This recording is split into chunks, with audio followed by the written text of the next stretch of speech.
नमस्कार, मैं हूँ धर्मेंद्र वावलिया, वार्ड नंबर 4, सूरत, गुजरात, भाजपा काउंसिलर। सूरत का ग्रोथ जहाँ पूरे भारत में 5 से 6% होता था, तब यहाँ 12 से 12.5% यानी कि दुगने से भी ज़्यादा यहाँ का ग्रोथ होता है। लेकिन अभी जो सूरतवासी है, गुजरातवासी है, उस सबको पता होगा कि लास्ट 1 साल से हर रोज़ सूरत में 5 से 7 व्यक्ति आत्महत्या करते हैं। आप किसी भी पेपर में पढ़ सकते हैं, रोज़ का 5 से 7 व्यक्ति आत्महत्या करता है खाली सूरत में ही। क्यों? क्योंकि वो अपने जो किराए लोन पे घर लिया है उसका हफ्ता नहीं भर रहा है, या बच्चों की कोई ऊंची पढ़ाई है तो वो पढ़ाई का पैसा नहीं जुटा पा रहा है, आजू बाजू से लेना पड़ता है ब्याज पे उछीना।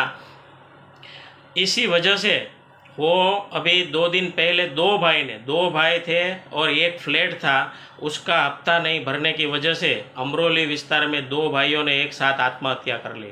ऐसा रोज़ पिछले 1 साल से मैं देख रहा हूँ कि रोज़ 8 से 10 व्यक्ति आत्महत्या करते हैं और 6 से 7 व्यक्ति का अचानक हृदय बंद होने से मौत होती है। सूरत की मैं खाली बात कर रहा हूँ, 6 से 7 व्यक्ति, पूरा गुजरात और पूरा इंडिया। और ये हृदय बंद होने का कारण सरकार को कोई पड़ी ही नहीं है। आप जिए या मरे, आप खाली उसको वोट दे के आ जाइए, फिर वो अपने हिसाब से अपने गुंडों को, अपनी कंपनियों को, अपने नेताओं को भेज के वो आपसे पास से लूट कराती रहेगी। उसको आप क्यों मर रहे हैं, क्या हो रहा है, उसकी कोई चिंता ही नहीं है। आप क्या खा रहे हैं, कैसे बनाया जा रहा है, क्योंकि सब जगह से उसको हफ्ता आ रहा है। ये जो मरने का कारण है उसमें ऐसा सुनने में आया है कि ये जो रसी कोरोना की ली है उसी के कारण लोगों को ज़्यादा दिक्कत आ रही है, उसका खून घाटा हो रहा है, उसके कारण उसका हृदय बंद हो रहा है। आपको मालूम होगा कि अभी 10 दिन पहले खुलासा हुआ था कि कोरोना बनाने वाली कंपनी ने 55 करोड़ का इलेक्ट्रोल बॉन्ड खरीदा था और शायद 2 टेस्ट ही किया था। पूरे विश्व में 3 टेस्ट वाली रसी पिलाई जा रही थी, यहाँ खाली 2 टेस्ट में ही इन लोगों ने चालू कर दी और इतने करोड़ लोगों को मुफ्त रसी जो सब फाका फौजदारियाँ हो रही थी, वो किसी को भी मुफ्त रसी नहीं है। ये हम 28% जो GST, इनकम टैक्स, सब जो वेरा वो सब भरते हैं, वो टैक्स में से ही वो शायद 2 रुपया वाली रसी का 10 रुपये का बिल बना के वो कंपनी को खिलाया है। ये मुफ्त कुछ नहीं है, ये हमारा टैक्स और वेरा का ही पैसा है। दूसरा आपको बता दूं कि यहाँ अभी घर घर में इतनी ख़राब पोजीशन हो रही है। मैं सूरत की बात कर रहा हूँ जिसका ग्रोथ 12.5% बताया जा रहा है। तो अभी इसकी जो हालत है तो आप सोच सकते हैं कि भारत के दूसरे राज्य में, दूसरे स्टेट में, दूसरे शहरों में क्या हालत होगी। क्योंकि हर रोज़ मीडिया में समाचार में आते हैं कि 5% लोगों के साथ 5, बाकी का सब धन है। यानी कि ये पूरा देश अभी 50 लोग ही चला रहे हैं, बाकी जिए या मरे इससे कुछ फर्क नहीं पड़ता है। अभी यहाँ हमारे सूरत में डायमंड बुर्स का ओपनिंग हुआ था, सबको मालूम होगा। 3000 करोड़ का ऊपर का ये प्रोजेक्ट था। खूब वाही लूटी गई, फाका फौजदारियाँ की गई कि ये होगा, इतना रोजगारियाँ मिलेगा। अभी तकरीबन 4 से 5 महीना हो गया, जो उसका प्रमुख था उसने भी राजीनामा देके फिर बॉम्बे उसकी जो कंपनी जहाँ चालू थी वहाँ चला गया। अभी पूरा बेकार पड़ा है, सब बंद पड़ा है। 3000 करोड़ रुपया वो प्रजा का पानी में डाल दिया। क्योंकि भाजपा में ज़्यादातर पढ़े लिखे ही नहीं है, उसको कुछ पता ही नहीं है कि कैसे ये देश चलाया जाता है, इसलिए ये सब प्रॉब्लम हो रही है। आपको मालूम होगा जो अभी जो इलेक्ट्रोल बॉन्ड का है, तो एक हॉस्पिटल ने 182 करोड़ का चंदा दिया, 182 करोड़ का एक हॉस्पिटल ने। तो आप सोचो तो सही, वो हॉस्पिटल वाला क्या करता होगा? वो आदमियों को मार के उसका कुछ वो अंग भंग निकाल के बेचता होगा। 182 करोड़ का चंदा दिया, यानी कि वो 18,000 करोड़ कमाया होगा, तब उसने 182 करोड़ दिया होगा। कोई पूछने वाला नहीं है क्या हो रहा है, कैसे हो रहा है। सबको बस खाली जो ऊपर का मैंने बताया 50 लोग हैं, उसको अपना घर भरना है, बाकी का जिसका जो होना है वो हो जाए। ये दवाई कंपनी का अभी रोज आ रहा है पेपर में, 768 करोड़ 768 करोड़ रुपया उसने चंदा दिया, यानी कि 70,000 करोड़ रुपया का उसने नफ़ा किया होगा। और उसमें भी ये 40 कंपनियां हैं जिसमें ज़्यादातर की दवाइयाँ टेस्ट में फेल हो गई है, फिर भी ये लोग ये दवाई बेच रहे हैं, कोई पूछने वाला नहीं है।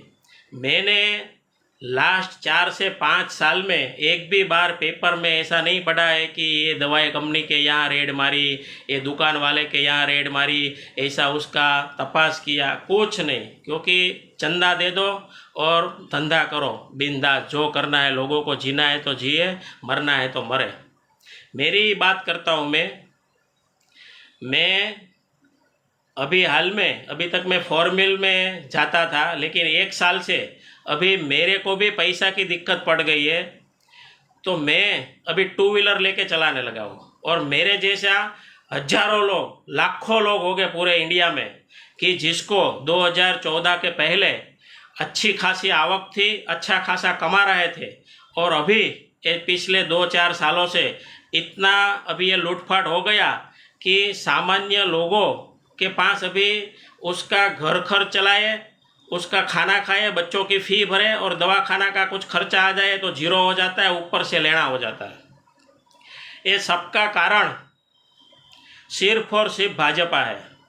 अभी 2 ही पार्टी है, इंडिया और एनडीए।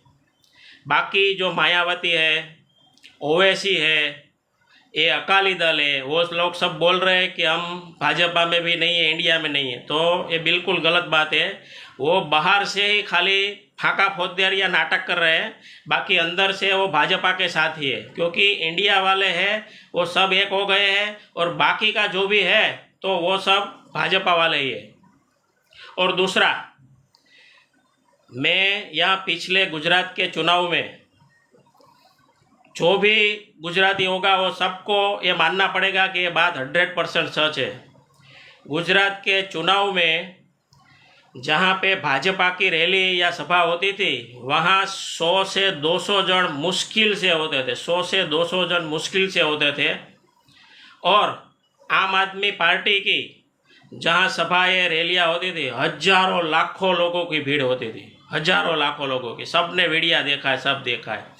आप भाजपा का ऊपर से 1 नंबर से लेके नीचे का कार्यकर्ता तक, मंत्री हो, जो भी हो, सब राज्य लेवल के, केंद्र लेवल के, जो भी भाजपा का आप मंत्री का, उसका यूट्यूब का या फेसबुक का आप वो उसकी पोस्ट निकाल के देखो, तो 1000 में से खाली 2 ही जय श्री राम ऐसा लिखा मिलेगा, बाकी 998 गालियाँ अभद्र बात की होगी।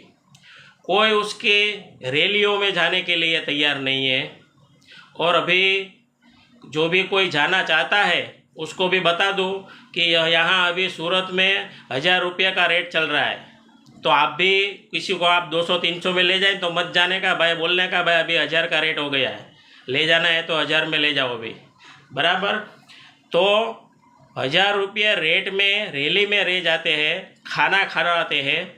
और मैंने बताया कि कोई पोस्ट में अच्छा लिखने वाला नहीं है, रैली में बिना पैसे के आने वाला नहीं है, सभा में आने वाला नहीं है, तो फिर ये जीत कैसे जाते हैं? 101% ये ईवीएम में सेटिंग है, 101% ईवीएम में सेटिंग है। क्योंकि बिना ईवीएम सेटिंग के ये इतना दादागिरी गुंडागर्दी कर ही नहीं सकते, क्योंकि इसको डर ही नहीं है। मैं एक काउंसिलर हो तो किसी का फ़ोन आए और मुझे मैं अपना काम न कर सकूं, या किसी को अगर उग्र बात में कभी बोल भी दिया तो मुझे लगता है कि यार मैं अभी दूसरी बार उसके पास जाऊंगा तो उसको कैसा लगेगा, या दूसरी बार ये मुझे वोट देगा कि नहीं। एक मैं काउंसिलर हूँ, मुझे इतना उसका लगता है, तो ये तो 145 करोड़ लोगों के साथ इतनी लूट चला ली, इतना जो मन मर्जी आया जिसको भी जेल में ठूस दिया, जितना भाव वधारा किया, कोई कहीं पे सुनने वाला नहीं है, सब जगह पे रिश्वत से सिवा कुछ काम नहीं चलता है। तो उसको डर ही नहीं है कि भाई हमको कौन मत देगा, क्यों। उसको इसलिए डर नहीं है क्योंकि ईवीएम में सेटिंग है, 101% ईवीएम में सेटिंग है।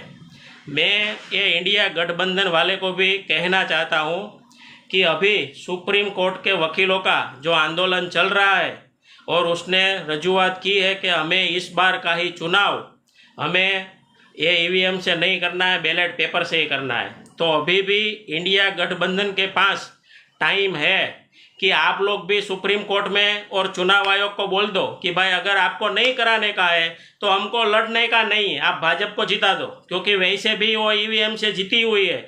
इंडिया गठबंधन वाले को जो भी मन में कुछ है कि हम जीत जाएंगे और हमारे पास इतना है, तो वो सब निकाल दो, क्योंकि यहाँ पिछले लास्ट गुजरात के चुनाव में जो हुआ वो 6 महीने पहले ही 150 बोला था, और कोई रैली में नहीं जाता है, कोई उसके साथ जाने को तैयार नहीं है, बात नहीं करता है, कोई उसकी सोशल मीडिया में कुछ वाई नहीं करता है। तो इतना 156 सीट आई कैसे? सिर्फ और सिर्फ ईवीएम की वजह से। इसलिए इंडिया गठबंधन को भी मैं कहना चाहता हूँ, अगर इंडिया गठबंधन नहीं करता है तो मैंने तो निश्चय कर लिया है कि मैं अगर ईवीएम से इस बार चुनाव होगा तो मैं मूर्ख बनने वाला नहीं हूँ, क्योंकि मुझे मालूम है मैं वोट कहीं पे भी दूँ जाएगा कहीं पे भी। इसलिए मैं इस बार मूर्ख बनने वाला नहीं हूँ, और मैं और मेरा परिवार इस बार अगर ईवीएम से चुनाव होगा तो मैं मतदान ही नहीं करूँगा। जब कभी भी बैलेट पेपर से चुनाव होगी तभी मैं मतदान करूँगा, ऐसा मैंने निश्चय कर लिया है। और मैं सबको कहना चाहता हूँ, अगर भाजपा वाले को भी इतना वो कॉन्फिडेंस है 400 प्लस का, तो वो भी बोल देना चाहिए ना। अगर वो उसको है कि हमारी हवा है, हमारा वो लोक चाहना है, हमारा राम मंदिर बन गया, 370 आ गई हट गई, वो सब है, तो उसको भी बैलेट पेपर से कराना चाहिए और बोलना चाहिए हम 500 लाएंगे। क्यों नहीं बोल रहे? क्योंकि बैलेट पेपर से अगर चुनाव होगा तो उसकी 40 सीट भी नहीं आएगी। ये 101% ईवीएम में सेटिंग है, और मैं सभी को गुजारिश करता हूँ इंडिया गठबंधन को इसके बारे में सोचे और आगे कार्यवाही करें। जय हिंद।